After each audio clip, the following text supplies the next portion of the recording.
Hello, and welcome to another episode of the Profit Minds podcast. I'm your host, Dr. Stephen Kirch, creator of the Profit Minds Growth System, a unique blend of profit growth, productivity acceleration, and building robust business process for scale. In every episode, I interview entrepreneurs and small business owners from around the world with a unique story to tell.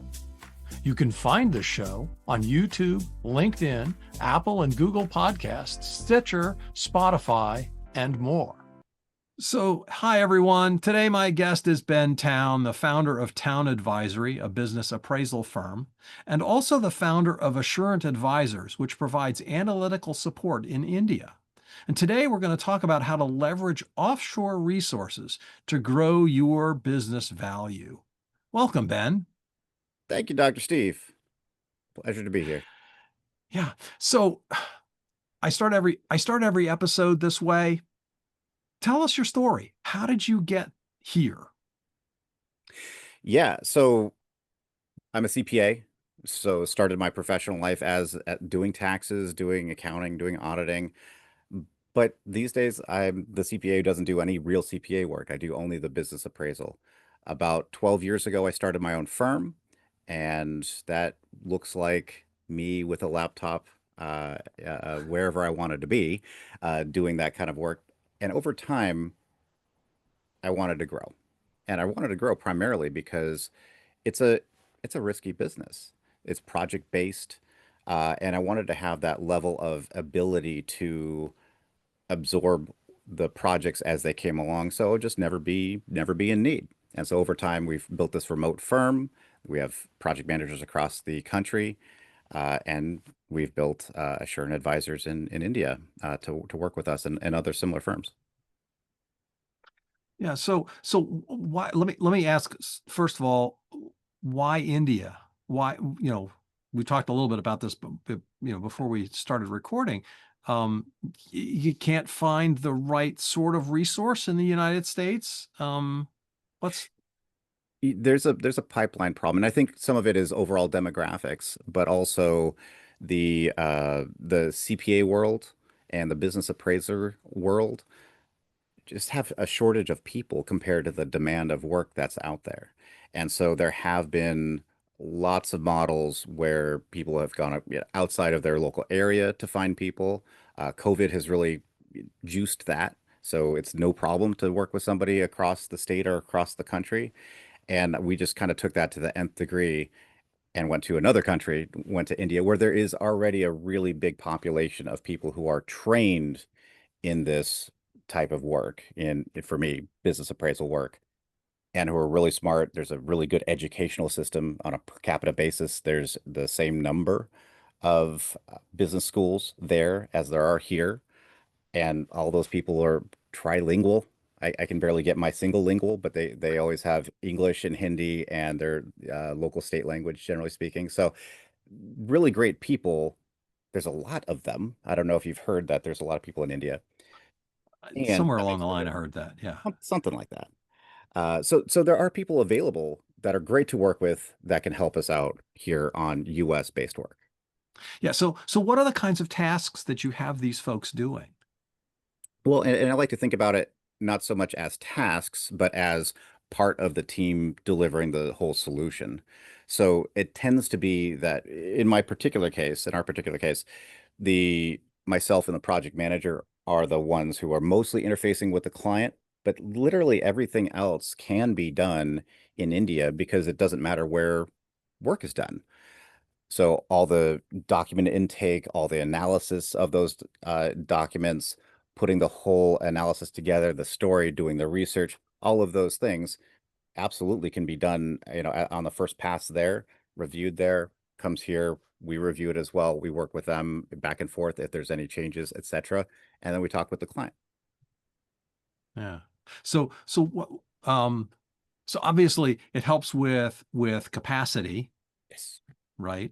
Because now you can leverage these people, additional resources, not just Ben doing all of the work. But are there particular skills that they bring that maybe you didn't have? how has that evolved over time? Or do you Well, rely on them for certain aspects that you do but don't like to do? Or how do you work out who does what? that's a really interesting question. And I don't know if I've actually been asked or addressed it before. The superpower, I think, besides the time zone thing, which is a double-edged sword, but Yes. great on sometimes and not so great other times. But the fact that instead of having to leverage a very few number of key people here in the US that work with me, who still work with me, this is an augment, not a replace. I'm able to have a dozen minds over there, really smart people in India who are able to see a lot of different things and are able to bring the overall knowledge of the profession broader in a broader way than I can myself. Because when you're looking at a small professional services firm, generally speaking, there's one or two or a very few number of people at the top who are responsible, sign off everything, and the some knowledge of the business is a lot of times limited by what that person or those people know. In this case, especially because India is able to work with multiple firms out there to support them as well, they're able to see a lot of different methodologies, a lot of different ways of thinking, and so can provide that to, well, us and all the clients. Hey, these are different ways you can handle what you're seeing and what you're dealing with.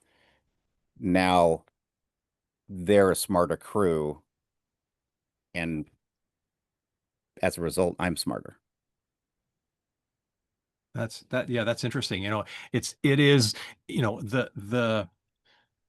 when I was at Intel, I taught a class. We called it micro inequities.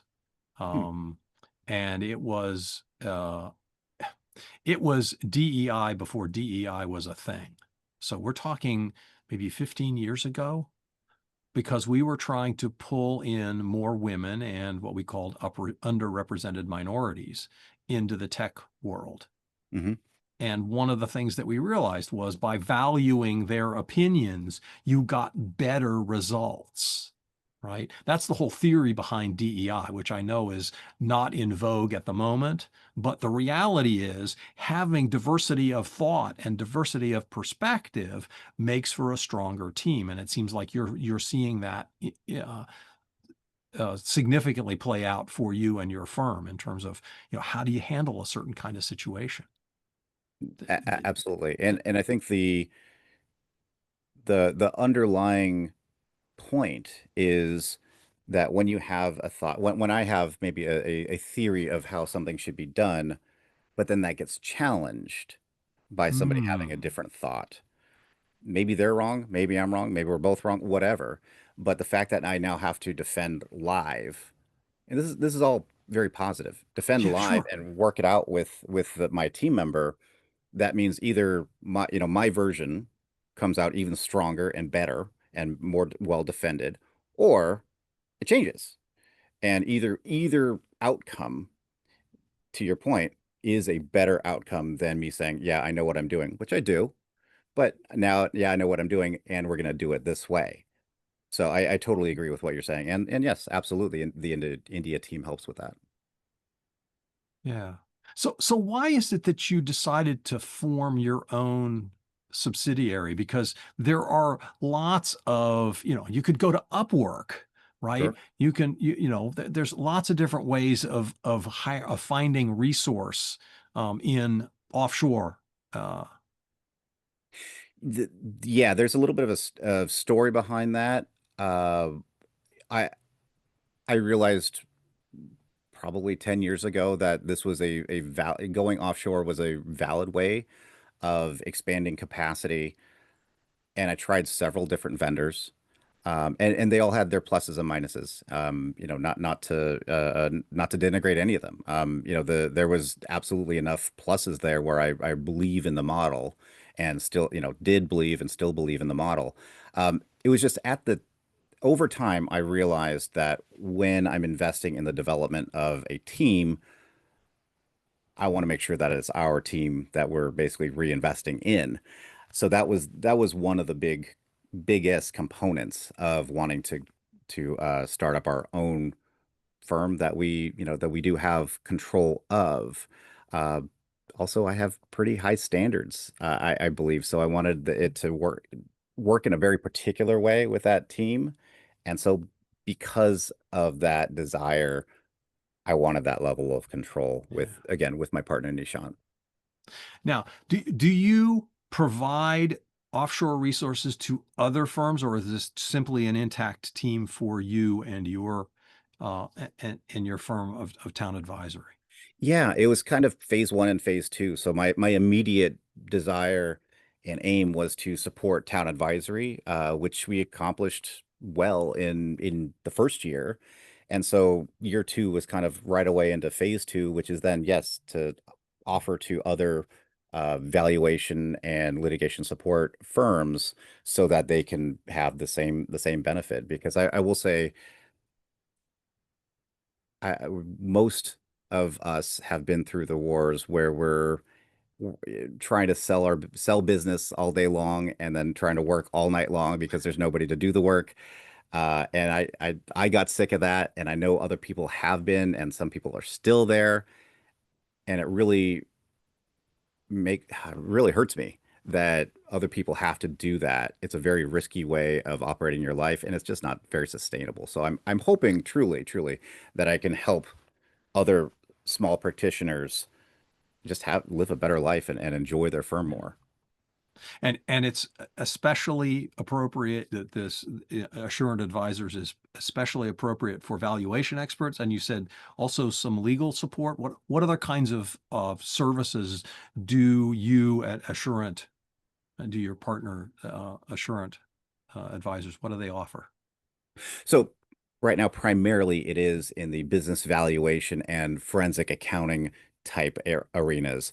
I was saying litigation support. So supporting their client firms support attorneys in building a case, et cetera, but from the numbers side of things. Got it. Okay. So it's still primarily uh, numbers based. I won't say accounting, but Right. it's it's well, the vernacular is Specialized. bean counters. Um, but yeah, sorry. Um, Oh, we count the fancy beans, but yes, we count them very well. okay. And what do you think the biggest, you've said a number of things. The biggest benefit for those uh valuation experts is what problem do you solve for them? The at a high level, the problem that we address is work volatility. So we're Hmm. always in a, I'll speak for myself. I don't want to speak for anybody else, but especially early on, there's always that fear that I'm not going to get the next project, or maybe I already have too many, but I have to take one from this referral source because I want to make sure I get this one and the next one and the next one that they're going to give me. And so having big spikes and dips in your workload is is scary and it's hard to deal with. And you want to make sure that, especially when you have the spike up, you're able to handle it. So just the ability to absorb and not turn away good work that you want to absorb, that's really key. And it really just has to do with, can I parallel process? So I will say mechanically, that's what we offer. That, hey, you can have things going on a project and making progress on those projects whilst you're out there doing something else, hopefully of the highest value that you can. Or maybe even sleeping. Yeah, that too. Right? Because again, India is 12 and a half hours off from us here in California. So Right. so that literally some of that is going to happen while you asleep. Um, If you do it right, there are yeah. always challenges, but you need it. Like I said, it's a superpower. It can also be your Achilles heel, but it can be a superpower if you do it right. Yeah. So what's the business model here? I mean, are you hiring these folks on a project by project basis? If somebody is utilizing the services of Assurant, or are they, they have some number of people that they have, half time or full time, or how does that work? How's the interaction work? Hmm, right. So at Assurant, there are 12 full-time people right now, and they offer their services, generally speaking, on an hourly basis to their clients. Different clients have kind of different arrangements with that, because I will say most of the time with our kind of work, we are dealing with the spikes. And so when a client company has that spike, they need more muscle. And so Right. they come to us for that more muscle. And it's not trying to have that as a, overhead expense all the time, because otherwise they would try to hire somebody very, very expensive here in the US and have that overhead and try to leverage that person. But it's because you can't find those people easily or at all or at anything like a reasonable price. I put that in third because that's really a follow-on consideration. But at the same time, if it was easy to find, then everybody would have, a bigger team. Right. And what's the biggest mistake or the most common challenge when people start working with a team overseas? What is it that Mm. you find they need the most help with from you're advising them on how to do this? Yeah, there's a lot of ways to take that question. I think a lot of times it comes the mistakes could be classified as misalignment of expectation. Mm, And so it's not that anybody's trying to do anything bad or wrong or no. whatnot. It's just there are surprises because communication hasn't been established enough. Processes haven't been established enough, usually on the client side, where it's just a natural progression when it's just you or maybe a small team running your firm and you hand things back and forth on your desk. But when you're working with somebody who's not physically there, that presents new challenges. And whether that person, again, is 3 time zones away or 12 time zones away, most of those same challenges actually do still exist. And so having that expectation that we need to operate in a slightly different way, in a way that's actually probably a little bit more structured than they normally do or have, Hmm. that sets it up to be less effective than it can be, and sometimes leads to misunderstandings. And I think that's where people do get frustrated and either quit the effort, or yeah, just don't have a good experience. And so that's generally where putting my time with the client. Yeah, I ran a remote team when I worked at Intel, and we had half the team was in Santa Clara, the other half was in Costa Rica. And so, yeah, very familiar with the importance of proper communication, open communication, building trust. Right. Um, the things that you do that seem natural and normal, at least they did when everybody was in the same office location. Hmm. And even if it's just everybody is now remote, even if everybody's in the Bay Area, for example, Hmm. but you never you know press the flesh, right? You never see Right. people in real life, right? It's always on Zoom like this. You still have to spend some time building that relationship and understanding when I say this, what I mean is, right? There's the Right. and then of course you add to that 12 time zones and a different culture. Obviously that presents an even larger challenge. And I think it's funny. It's actually I would say probably the distance that makes the most difference, even than language, because again, they're all English speakers. Now it's Yes. Indian English, which can be a little bit different. But actually, It's more humans like are British English than it is well, yeah, American, but Indian, British English, yes, certainly yes. not, yeah, certainly not American English. But at the same time, humans are really good at communicating. especially face to face, right? Right. We And have so the Zoom really, it's better than a phone. uh, a million times. Uh, the the fact that we can read micro expressions and all of that, the feedback and the timing of communication is much better. But what we don't get is the unplanned communication, like just waving at somebody as you pass their desk, those sorts of things that establish trust and say, hey, maybe this guy's not a jerk, maybe he's actually kind of nice, friendly. Those sorts of things actually do make a difference in a person's psyche, and we don't automatically get that when we're working remotely, and so we have to work towards that. And like you said, that those are part of the things that just kind of build trust. Now, somebody who's friendly isn't necessarily trustworthy, but it puts you on the right path, and you can start building from there. And if all you do is have a business meeting that's focused on doing a thing all the time, then you're not really doing a lot to build that trust. Yeah. Yeah. By the way, I remember early on in my time when I was leading this split team, I heard a podcast. It was a Harvard Business Harvard Business Review, or maybe it was an article that I read.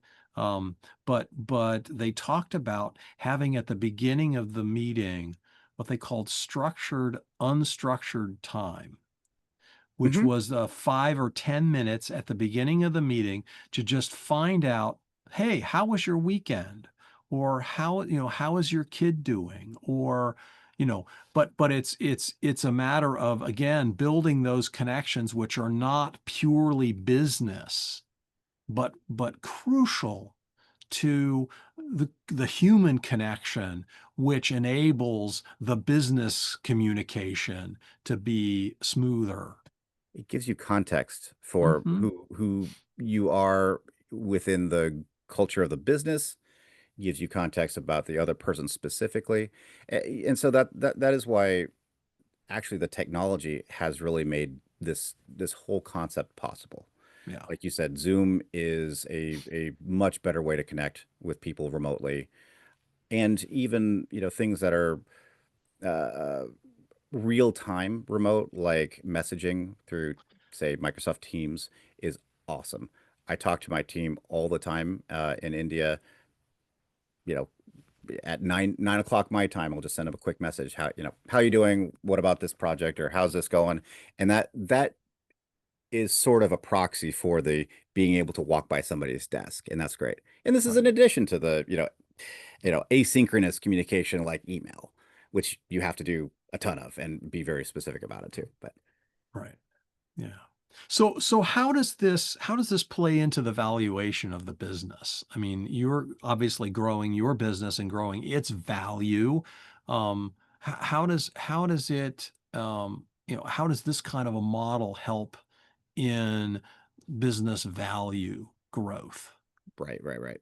So let me take a one minute to go over what business value is. So really, well, and in fact, the value of anything really comes from the benefit you're going to get out of it. In the case of a business, that's cash flow divided by or compared to the risk you're undertaking, offset by the growth.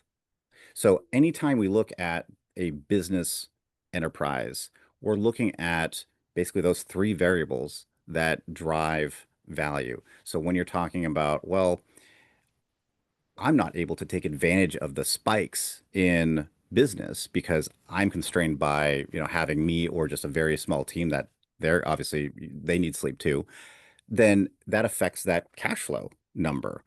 Can I process projects with a higher velocity in order to push the cash flow? That's why they call it a cash flow, not just a cash number, through the business and increase cash flow, which increases value. You can also improve your client experience, for example. So like sometimes people will say, well, what's your business, unique business offering? Well, maybe I can do the same great quality work that I've always done, but I can deliver it faster because I have a better process and more, a wider pipeline. Hmm. And now maybe you can offer that at a more premium pricing, which again also increases your cash flow. So all of the characteristics of a business, and I'll say it's very apparent in a professional services business, affect cash flow, risk, or growth. One of those three buckets. And with the ability to have a stable, educated, and extensible team available to me all the time, I'm able to definitely directly affect my cash flow, and also it really reduces my risk because I'm not as centralized. I've diversified a little bit on my talent. I By the way, again, this is an augment, not a replace. I love my team here in the US and they're awesome. But if I had to make them do all the work that Assurant does as well, it would crush them and turnover would be higher. That would have all sorts of negative outcomes. Yeah. No, that's really interesting. So any final thoughts that you'd like to share with that we haven't, something that we haven't covered? Well, I think that people just need to be open to the idea in I'll say in CPA land, everybody's doing it, but nobody's talking about it. Or very few people are even now coming to the idea that this isn't something that they should be hiding or hiding from their clients. Or not that they can hide from their clients because there's rules about that, but that they don't want to make it an open thing. It's kind of this open secret, if you will. And because of the improvements in technology, smaller and smaller and smaller companies and firms can actually take advantage of using people around the world, whereas 20 years ago, 15 years ago, as you're saying, it was really the domain of the largest firms who could, have 3,000 people in Bangalore or, 5,000 in Manila or something like that, right? No, now you can have a person that you're working with somewhere else, even if you're a solo practitioner. Yeah, yeah. It's actually one of the gifts of the pandemic. Yeah, absolutely. Right. It was one of the positive things that came out is people expect now to do business this way. And it's not, oh, you're weird because you're remote. Right. It's a normal part of the business process for everyone. Right. So do you have a free gift or download for the listeners that have stuck through with us this long? Well, first off, I'd like to thank them. But yes, we created an ebook called Smarter Valuation Outsourcing, and it's really, really actually broaden its application because you could just say smarter outsourcing and it would read exactly the same, because basically any professional services business could take 99.5% of it and apply it to themselves. And I think that would be, very useful.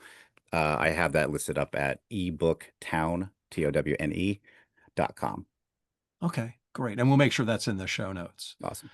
And Ben, if somebody wanted to reach out to you, what's the best way for them to connect? Sure. Go ahead and reach out, email me directly. I'm on LinkedIn, and also btowne, TOWNE at towneadvisory.com is probably the easiest way. And also, check out the Max Value podcast that we're starting, and we'll see you on it soon enough on YouTube, Apple, Spotify, blah, blah, blah. Great. Thanks. And that concludes our show. Thanks so much to my guest, Ben Towne, the founder of Towne Advisory, a business appraisal firm, and the founder of Assurant Advisors, that provides analytical support in India. I hope you learned something about how to leverage offshore resources to grow your business. I know I did. Thanks for listening. You've been listening to the Profit Minds podcast. This is your host, Dr. Stephen Kirch. Please visit www.profitminds.net for other episodes or to contact me. Thank you for your positive feedback, comments, questions, and for sharing this show with others.